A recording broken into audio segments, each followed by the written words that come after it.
مشتچی‌ها خیلی به من محبت کردن. یادم بعد صحاباتی که ما تو جدول 17 بودیم اومدیم بازی با استقلال اهواز، من تو دلم گریه کردم. یعنی چرا خدایا من یه کاری میکنیم، من شرمنده این مردم که انقدر به من محبت دارن.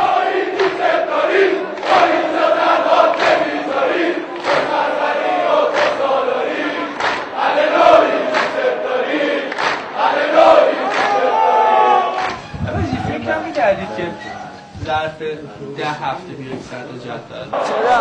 فکر میکردم به تیمم اعتماد دارم. آره من فکر خسته نشدی از این حرفا؟ همه میگن قلنوی آدم بدیه، ادبیات بلد نیست، ادبیات نداره. راست میگن.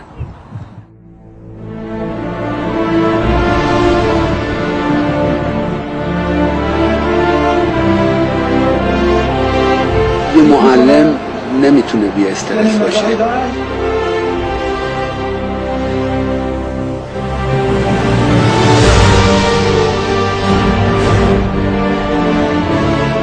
اگر عاشق نباشی نمیتونی به استقلال کار کنی. اینو بدون.